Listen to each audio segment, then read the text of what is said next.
আপনারা শুনলে আশ্চর্য হবেন, সেই সময় অনেক সংবাদপত্রে মিথ্যা ঘটনা মিথ্যাভাবে বানিয়ে শহীদ জিয়ার বিরুদ্ধে অনেক কিছু লেখা হতো, কিন্তু তিনি কারো বিরুদ্ধে ব্যবস্থা গ্রহণ করেন নাই। তিনি বিশ্বাস করতেন সংবাদপত্রের স্বাধীনতায়।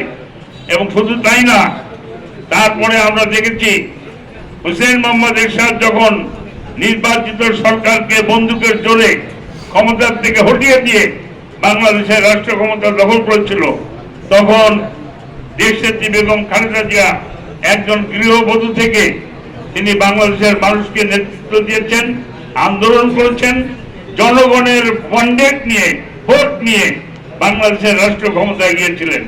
শহীদ বেগম খালেদা জিয়া বাংলাদেশের মানুষের কাছে তিনি ছিলেন আরেকজন ত্রাণকর্তা হিসাবে তিনি আবির্ভূত হয়েছিলেন।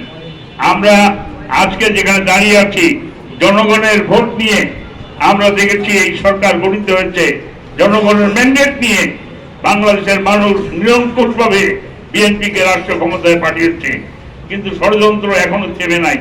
1971 সালে যারা বাংলাদেশের স্বাধীনতা চায় নাই, যারা বাংলাদেশের স্বাধীনতার বিরুদ্ধে অবস্থান নিয়েছিল, যারা রাজাকার আলবদর তৈরি করে বাংলাদেশের মানুষকে মৃত্যুর মুখে ঠেলে দিয়েছিল, সেই সমস্ত ব্যক্তিরা আবার নতুন করে ষড়যন্ত্র করছে কি করে বাংলাদেশকে পিছিয়ে দেওয়া যায়, বাংলাদেশের অগ্রযাত্রাকে ব্যাহত করা যায়।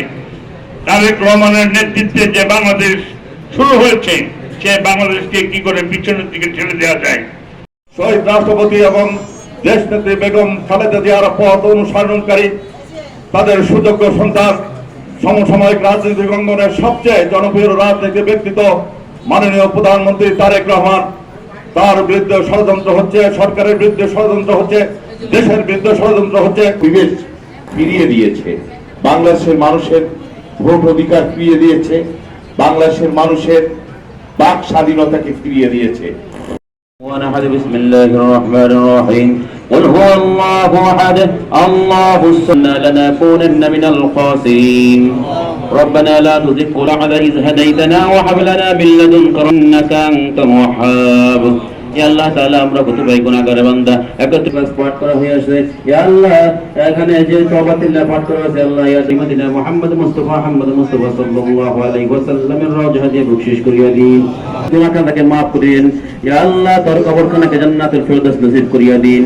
খাস করে আপনার কাছে ফরিয়াদ, ইয়া আল্লাহ রহমত রহমানের কবর রুহে দিয়ে বকশিশ করিয়া দিন। ইয়া আল্লাহ, খাস করে আপনার কাছে ফরিয়াদ, তার জীবনের সমস্ত গুনাহটাকে maaf করিয়া দিন।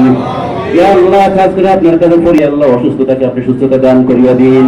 ইয়া আল্লাহ, আপনার কাছে ফরিয়াদ মাবুদ গো। ইয়া আল্লাহ, প্রধানমন্ত্রী তারেক রহমানকে আল্লাহ আপনি সুস্থ সবল হয়ে দেশকে তন্দ্রকে আল্লাহ আপনি নস্বাত করিয়া দিন।